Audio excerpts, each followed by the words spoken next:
Kerala festival coordination കമ്മിറ്റിയുടെ ആഭിമുഖ്യത്തിൽ തൃശൂരിൽ ഉത്സവരക്ഷാ സംഗമം സംഘടിപ്പിച്ചു. ഉത്സവങ്ങൾ ആചാരാനുഷ്ഠാനങ്ങളോടെ നടത്തുന്നതിന് തടസ്സം നിൽക്കുന്ന ഹൈക്കോടതി വിധി പുനഃപരിശോധിക്കണമെന്ന് രമേശ് ചെന്നിത്തല പറഞ്ഞു. ആചാരാനുഷ്ഠാനങ്ങളുടെയും മതവിശ്വാസത്തിന്റെയും ഭാഗമായി പരമ്പരാഗതമായി ആഘോഷിച്ചു വരുന്ന കേരളത്തിലെ ഉത്സവം, പൂരം, പെരുന്നാൾ, നേർച്ച ആഘോഷങ്ങളിലെ ആനയെഴുന്നള്ളിപ്പും വെടിക്കെട്ടും സംരക്ഷിക്കണമെന്നാവശ്യപ്പെട്ടാണ് ഉത്സവരക്ഷാ സംഗമം സംഘടിപ്പിച്ചത്. തെക്കേ ഗോപുരനടയിൽ നടന്ന സംഗമം മുൻ പ്രതിപക്ഷ നേതാവ് രമേശ് ചെന്നിത്തല ഉദ്ഘാടനം ചെയ്തു. ഹൈക്കോടതി വിധിക്കെതിരെ അപ്പീൽ പോകണം. പൂരം സംഘാടകരെ കേൾക്കാൻ കോടതി തയ്യാറാകാതിരുന്നത് ഉചിതമായില്ല. നാട്ടാന പരിപാലന ചട്ടത്തിലെ പഴുതുകൾ ഇല്ലാതാക്കുന്നതിന് നിയമസഭയിൽ ബില്ല് അവതരിപ്പിക്കണമെന്നും പ്രതിപക്ഷം ബില്ലിനെ പൂർണ്ണമായും പിന്തുണയ്ക്കുമെന്നും അദ്ദേഹം പറഞ്ഞു.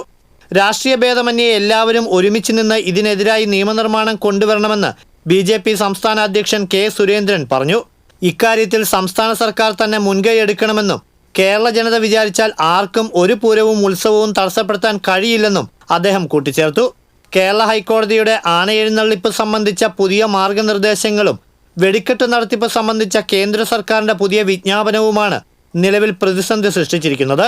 ഇതിൽ ഹൈക്കോടതി മാർഗനിർദ്ദേശങ്ങൾ മറികടക്കാൻ സംസ്ഥാന സർക്കാർ നിയമനിർമ്മാണവും വെടിക്കെട്ടിലെ അപ്രായോഗികതയിൽ കേന്ദ്ര സർക്കാരും മാറ്റം വരുത്തണമെന്ന് മുൻ മന്ത്രി അഡ്വക്കേറ്റ് VS സുനിൽകുമാറും ആവശ്യപ്പെട്ടു.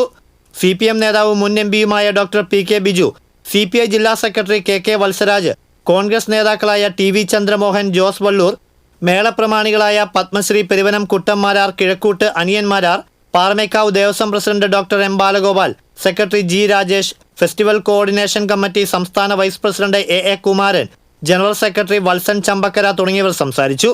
ആന എഴുന്നള്ളിപ്പിനും വെടിക്കെട്ടിനും അപകടരഹിതമായ നിയമങ്ങൾ നിലനിൽക്കെ അപ്രായോഗിക നിർദ്ദേശങ്ങൾ ഉൾപ്പെടുത്തി ഇവ ഇല്ലാതാക്കാനുള്ള ശ്രമം ഏതു വിധേനയും ചെറുക്കണമെന്ന് സംഗമം ഒറ്റക്കെട്ടായി ആവശ്യപ്പെട്ടു. TCV തൃശൂർ.